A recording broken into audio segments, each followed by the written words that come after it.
تو صحابہ معیار عاقل، اگر معیار عاقل تو جب صحابہ کا آپس میں کوئی جھگڑا ہوتا ہے تو ایک گروہ کی پیروی کریں گے تو دوسرے گروہ کی پیروی کریں گے.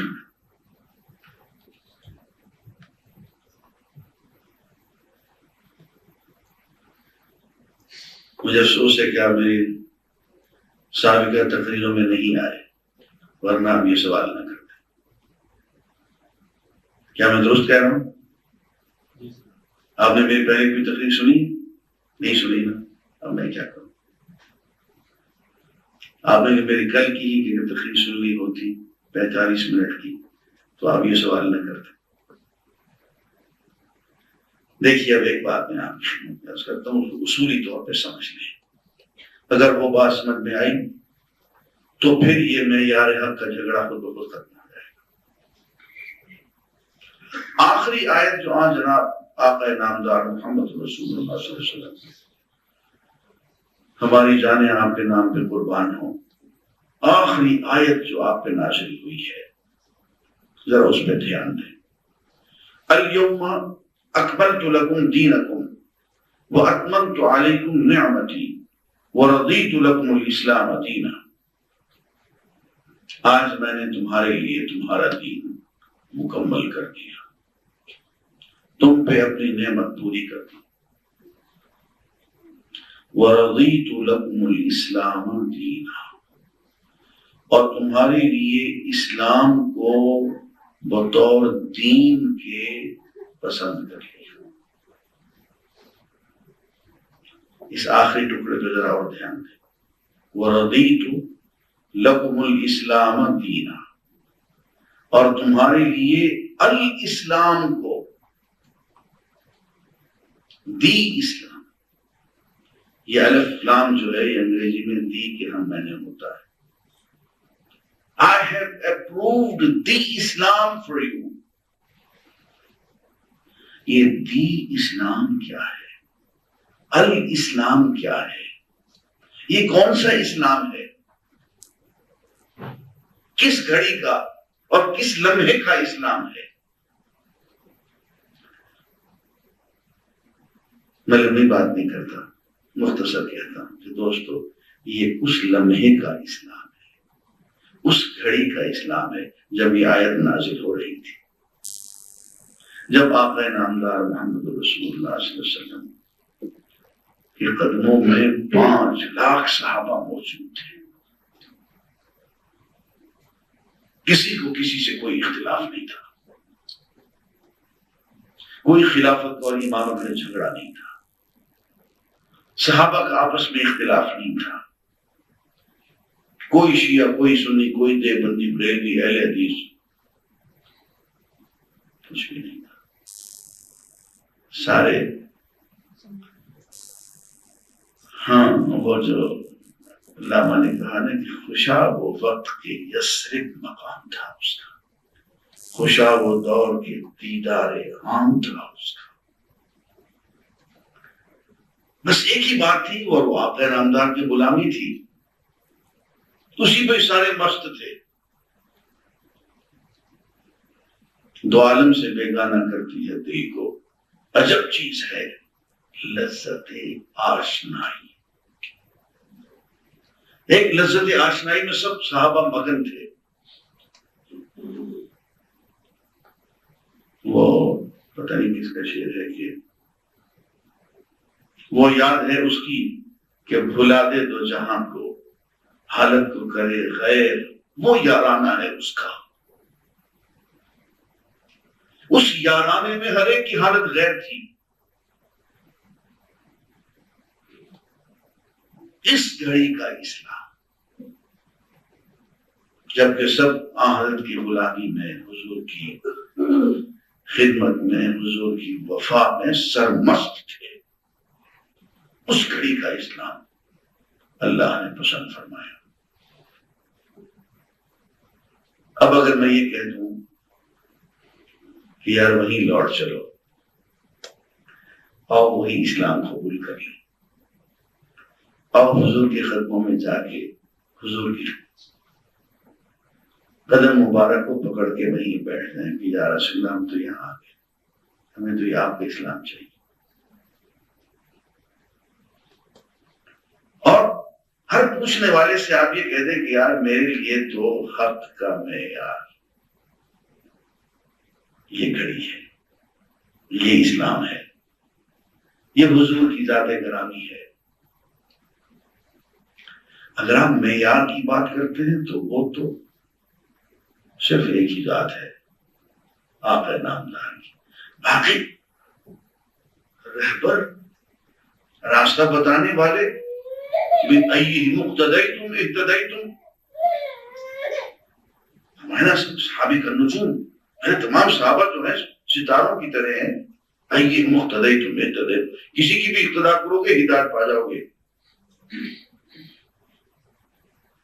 تو ہمارے استاد ہیں، ہمارے آقا ہیں، ہمارے قائد ہیں.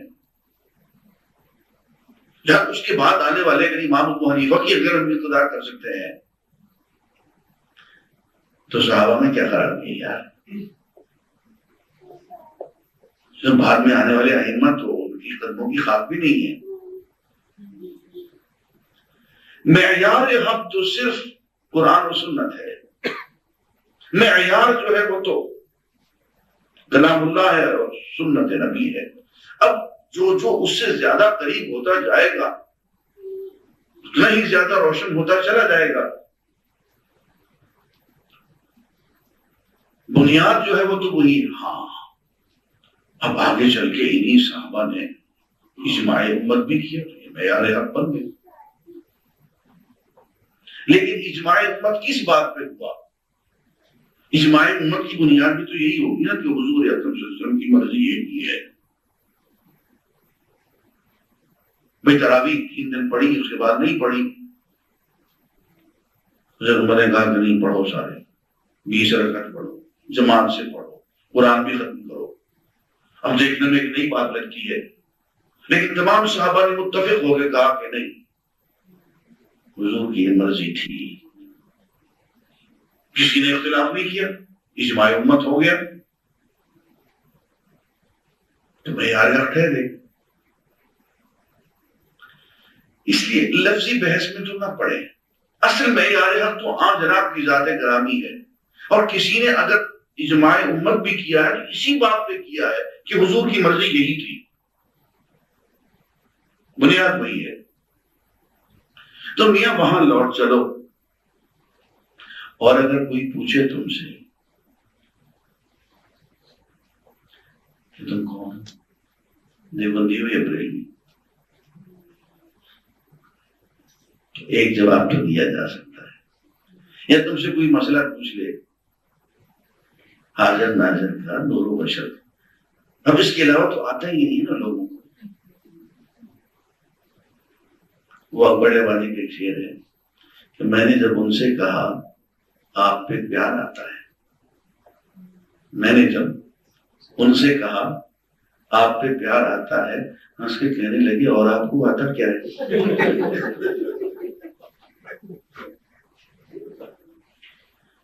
بھائی سوائے ان مسائل کے بیچارے مولوی کو آتا ہی کچھ نہیں ہے.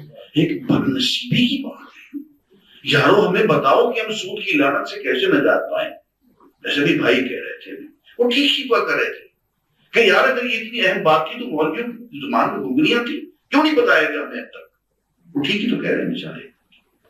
ہمیں بتاؤ کہ ہم باہر کے ملک میں جا رہے ہیں، ہم کیا تیاری کر کے جائیں، کن شرائط کے تحت ہمارا جانا جائز ہے، کن شرائط کے تحت ہمارا جانا جائز نہیں ہے، یہ بتانے کی باتیں ہیں. حلال روزی کی کیا اہمیت ہے، حقوق العباد کیا ہے، ماں باپ کے حقوق کیا ہیں، بیوی کے حقوق کیا ہیں، بچوں کے حقوق کیا ہیں، یہ بتانے کی باتیں ہیں. میں روزہ 10 میں بیٹھا ہوا تھا اور ورد میں یہ کر رہا تھا. میں لطیفہ سنائی دیتا ہوں. آقا نامدار صلی اللہ علیہ وسلم سے خطاب ہوتا ہے، اسی علیہ وسلم صلی اللہ علیہ وسلم صلی اللہ علیہ وسلم. یہ پڑھ رہا اور ہمارے 2 دوست آ گئے، کہتے ڈاکٹر صاحب ایک جملے میں بس بات بتائیں، بس ایک جملے میں. حضور نور تھے یا بشر؟ اللہ کا عجیب کرم ایسے سوالوں کا جواب دیا نہیں کرتا. اللہ نے عجیب کرم کیا اس وقت میرے منہ سے ایک مصرع نکل گیا کہ جسم منور نور مجسم صلی اللہ علیہ وسلم. جسم منور نور مجسم صلی اللہ علیہ وسلم. یا تمہیں کیا تکلیف ہے اگر تمہیں جسم منور مان لو کہ بشر تو ہیں لیکن بشر منور ہیں اور نور ہے لیکن نور مجسم ہے. کیا تکلیف ہوتی ہے تمہیں دونوں مان لینے میں؟ اور اللہ نے پھر ایسا کرم کیا اس وقت کہ اسی کو بیٹھے بیٹھے میں 40 اشعار مجھ پہ وارد ہو گئے نعتیہ اور میں بیٹھے بیٹھے بھی ایک نعتیہ وہ میری اس کتاب پہ چھپی ہوئی ہے قرآن آسان جو میں نے دوستوں کے یہاں دی. اب سوال یہ کہ یہ کرنے کا سوال ہے یہاں کیا اگر حضور بشر ہیں تو ان کی بات ماننا چھوڑ دو گے؟ اگر نور ہے تو کیا نہ مان لو گے؟ کیا یہ تمہارا محکمہ ہے؟ تم نے کوئی فیتا لگایا ہوا ہے حضور کی نورانیت کو ناپنے کا اور بشریت کو ناپنے کا اور علم غیب کو ناپنے کا اور ان کے حاضر و ناظر ہوں؟ کتنے بےہودہ سوالات ہیں. یہاں کسی صحابی نے یہ سوال پوچھا ہو مجھ سے؟ کسی کو جرأت ہوئی کہ اس موضوع پہ اس زمانے میں گفتگو کرتا؟ ایک جواب تو دے سکتے ہو نا. یعنی دیکھو یہ جو ہے نا رضیت لکم الاسلام دینا، میں نے اسلام کو تمہارے لیے پسند کر لیا. اس اسلام کو میں نے پسند کر لیا ہے جس کو اللہ نے پسند کیا ہے. اس گھڑی کے اسلام کو جس میں کوئی سارا نفر نہیں ہے، کوئی اختلاف نہیں ہے. اور دیکھو تم جو سوالات تمہارے ذہن میں ہوں میں فی الحال بیٹھا ہوا ہوں مشغول اس اسلام کو پڑھنے کے لیے. اس اسلام میں تو سوائے قرآن و سنت کی کچھ ہے نہیں. یا قرآن مجید ہے حضور کی سیرت طیبہ ہے. اس میں تو واقع کربلا نہیں ہے، اس میں تو جنگی جمل جنگی صفین نہیں ہے، اس میں تو بات کی فقہی اختلافات نہیں ہیں. یار پہلے مجھے یہ پڑھ لینے تو پڑھ سکوں، وقت بچ گیا تو پھر تمہارے مسائل پہ بھی غور کر لیں گے. یہ جواب ایک دیا جا سکتا ہے اور میں نے اپنے بچوں کو یہی جواب سکھایا ہے. اور تو مجھ سے پوچھتے ہیں کہ ابو اب ہیں کیا؟ کبھی آپ دیوبندیوں جیسی باتیں کرتے ہیں، کبھی آپ ریڈیو جیسی باتیں کرتے ہیں. آپ ہیں کیا؟ میں نے کہا مجھے سے تم معاف رکھو اور یہاں آ جاؤ تم بھی انسان بن کے اس گھڑی پہ اس لمحے پہ، اور اس لمحے پہ تمہیں جو محسوس ہو کہتے چلے جاؤ اور کسی قید و بند میں نہ. یہ دیوبندی ہے، یہ فنا ہے، ان سے بالکل بلند ہو جاؤ. اور میں آپ سے ایک بات واضح طور پہ کہتا ہوں کہ ایک محقق، ایک محدث اور ایک درد مند انسان وہ ہر فرقے سے بلند ہوتا ہے اور ہر فرقے کے لوگ اس کو اپناتے ہیں، وہ کسی فرقے کو نہیں اپناتا. شاہ ولی اللہ دہلوی رحمۃ اللہ علیہ ہر فرقے کے لوگ کہتے ہیں کہ ہمارا. مجدد الثانی رحمۃ اللہ علیہ ہر فرقے کے لوگ کہیں گے کہ یہ ہمارا آدمی ہے. اسے نکال کے دکھاؤ کہ مجدد صاحب نے اپنا کوئی مذہب کوئی مسلک کوئی فرقہ بتایا ہو. اور تو اور یار چھوڑو، کل کی بات ہے. علامہ اقبال کے بارے میں کیا خیال ہے؟ کس فرقے کی تھے؟ اس شخص نے کسی فرقے کو نہیں اپنایا اور ہر فرقہ اس کو اپناتا ہے. یہ بات ذرا سی مشکل ہے اور مشکل سے سمجھ میں آتی ہے، لیکن حق بات یہی ہے.